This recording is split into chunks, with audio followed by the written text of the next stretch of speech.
How banks are shutting 60 branches every month.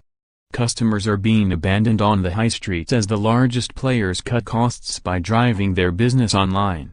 Banks have been accused of abandoning their customers as brutal cuts have led to the closure of 60 branches every month. An unprecedented number of branches are due to shut this year as the largest players seek to cut costs by driving their customers online.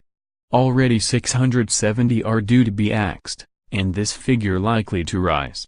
Lenders have closed or unveiled plans to shut 2,868 outlets since 2015, working out as 60 every month, according to Consumer Group, which bosses claim that they are merely following customers as more and more go online for basic financial services. But critics argue that lenders are abandoning isolated towns and villages where vulnerable people and shopkeepers need them most.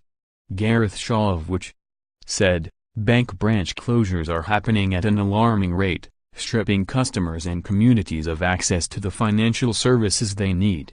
While the decision is clearly a commercial one for a bank to take, it is also crucial that banks do recognize the needs of the communities they serve. Which found that NatWest owner Royal Bank of Scotland has announced the most closures since 2015, at 1,023.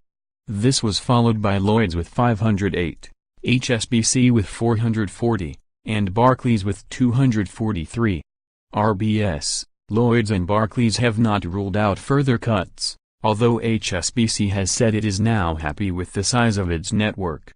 Santander has got rid of 169 outlets, the Co-op Bank has axed 154, and 134 have been shut by the owner of Clydesdale and Yorkshire Banks. TSB has slimmed down its network by 82. The rest are mostly smaller cuts by building societies. So far 670 closures have been announced for this year and, with further cuts likely, the total being shut is expected to surpass 2017's record of 879. The importance of branches was highlighted by an IT disaster at TSB in April which left 1.9 million customers unable to access online banking. It led to large queues forming outside the lenders' outlets, many of which were overwhelmed by the sudden flood of visitors. There are also growing concerns that shutting branches could trigger a rise in fraud, as customers unused to the internet are forced online to become easy prey for crooks. Mike Cherry of the Federation of Small Businesses said, "Alarmingly, we continue to see the UK's bank branch network under attack by big banks. This is not just an attack on bank branches, but an attack on access to cash." Closures, coupled with poor broadband and the removal of free cash points, are creating cashless communities.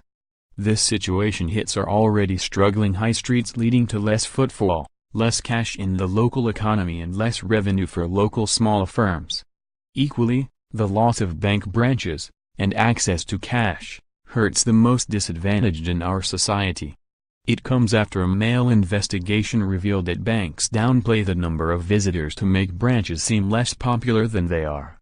A spokesman for industry group UK Finance said that branch visits have dropped by a quarter since 2012, and that customers can use their nearest post office for basic banking.